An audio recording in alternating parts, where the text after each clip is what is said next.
കണ്ണൂരിൽ CPIM ജില്ലാ സമ്മേളനം ഇന്ന് സമാപിക്കുകയാണ്. അപ്പോൾ കഴിഞ്ഞ ദിവസം റിപ്പോർട്ടിൽ PP ദിവ്യക്കെതിരായ പരാമർശങ്ങൾ ഉണ്ടായിരുന്നു. അപ്പോൾ അതിൽ മുഖ്യമന്ത്രി ജാഗ്രത കുറവുണ്ടായി PP ദിവ്യയ്ക്ക് എന്ന് പറഞ്ഞിട്ടുണ്ട്. അതുമായി ബന്ധപ്പെട്ട റിപ്പോർട്ടിലേക്കാണ് നമ്മൾ ഇനി കടക്കുന്നത്. അപ്പോൾ ADMK നവീൻ ബാബുവുമായി ബന്ധപ്പെട്ട വിഷയത്തിൽ മുൻ ജില്ലാ പഞ്ചായത്ത് പ്രസിഡന്റ് PP ദിവ്യയ്ക്ക് ജാഗ്രത കുറവുണ്ടായി എന്ന് മുഖ്യമന്ത്രി പറയുന്നു. നവീൻ ബാബുവിന്റെ മരണത്തിൽ പത്തനംതിട്ട ജില്ലാ ഘടകം സ്വീകരിച്ച നിലപാടുകളിൽ തെറ്റില്ല എന്നും CPM ജില്ലാ സമ്മേളനത്തിൽ മുഖ്യമന്ത്രി വ്യക്തമാക്കിയിട്ടുണ്ട്. സജോ ദേവസിയാണ് ചേരുന്നത് വിവരങ്ങളുമായി നമുക്കൊപ്പം. Sajo, good morning. സജോ, ഇന്നിപ്പോൾ ജില്ലാ സമ്മേളനം അവസാനിക്കുമ്പോൾ ഈ ADMK നവീൻ ബാബുവിന്റെ മരണത്തിൽ അത് നമ്മൾ കണ്ടതാണ്. Pathanamthitta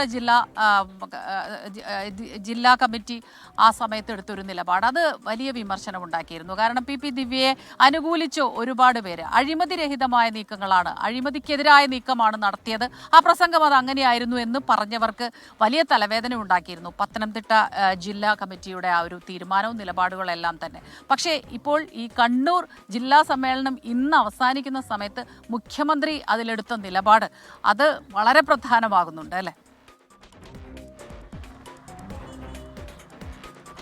Smitha Prajan, good morning. അതായത് CPIMന്റെ കണ്ണൂർ ജില്ലാ സമ്മേളനം പുരോഗമിക്കുകയാണ്. ഇന്നാണ് സമാപന ദിവസം. സമാപന സമ്മേളനം മുഖ്യമന്ത്രി പിണറായി വിജയനാണ് ഉദ്ഘാടനം ചെയ്യുക. നേരത്തെ ആദ്യം പ്രവർത്തന റിപ്പോർട്ടിൽ ജില്ലാ സെക്രട്ടറി മറുപടി പറഞ്ഞു. പിന്നീട് സംഘടനാ റിപ്പോർട്ടിന്മേലാണ് മുഖ്യമന്ത്രിയും മറുപടി പറഞ്ഞത്. അതിൽ ഈ പൊതുചർച്ചയിലടക്കം ഏറ്റവും കൂടുതൽ ഉയർന്നു വന്ന വിഷയങ്ങളിലൊന്ന് ദിവ്യയുടേതാണ്. എതിർത്തും അനുകൂലിച്ചും ഒക്കെ നിലപാടെടുത്തു. അതിൽ മുഖ്യമന്ത്രി സ്വീകരിച്ച നിലപാട് ഇക്കാര്യത്തിൽ ദിവ്യയ്ക്ക് വീഴ്ച സംഭവിച്ചു, ജാഗ്രത കുറവുണ്ടായി എന്ന നിലപാട് തന്നെയാണ് മുഖ്യമന്ത്രി പ്രധാനമായും സ്വീകരിച്ചത്. അതിൽ പ്രതിനിധികൾ ഉന്നയിച്ച പല വിഷയങ്ങളുമുണ്ട്. അതായത് ഈ വിഷയത്തിലടക്കം നടപടിയിലേക്ക് പോയത് മാധ്യമ വിചാരണയ്ക്ക് വഴങ്ങിയാണെന്ന വിമർശനം പാപ്പിനിശ്ശേരി എന്നുള്ള പ്രതിനിധികൾ ഉന്നയിച്ചിരുന്നു. ആ വിഷയത്തിലാണ് മുഖ്യമന്ത്രിയും പ്രധാനമായും മറുപടി പറഞ്ഞത്. ഉത്തരവാദിത്തപ്പെട്ട പദവിയിൽ ഇരിക്കെ പുലർത്തേണ്ട ജാഗ്രത ദിവ്യയുടെ ഭാഗത്തു നിന്നുണ്ടായില്ല, ആ കാര്യത്തിൽ വീഴ്ച സംഭവിച്ചു. നവീൻ ബാബുവിന്റെ മരണത്തിൽ പത്തനംതിട്ട ജില്ലാ ഘടകം സ്വീകരിച്ച നിലപാടുകളിലും എന്തെങ്കിലും തെറ്റില്ല.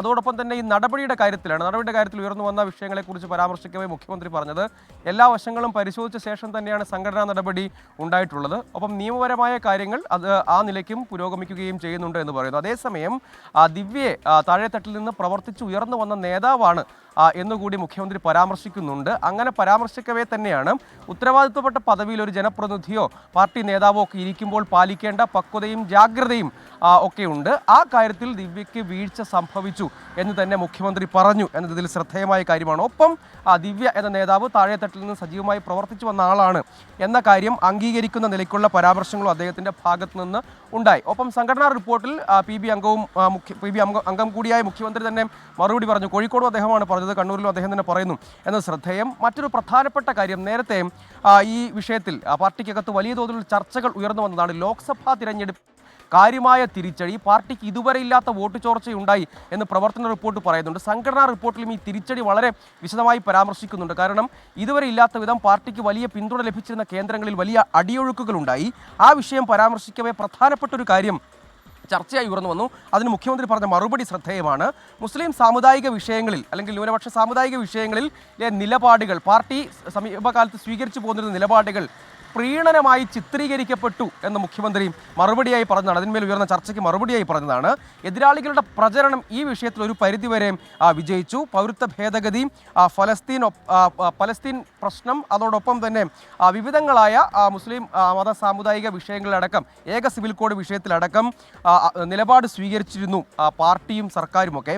ആ വിഷയത്തിൽ പാർട്ടി സ്വീകരിച്ച നിലപാടുകൾ തെറ്റിദ്ധരിക്കപ്പെട്ടോ എന്ന് ഗൗരവമായി പുനർവിചിന്തനം നടത്തുകയും ആ വിഷയത്തിൽ താഴെത്തട്ടിൽ പരിശോധന ആവശ്യമാണ്. അതിൽ തെറ്റിദ്ധാരണ പ്രചരിപ്പിക്കപ്പെട്ടിട്ടുണ്ട്.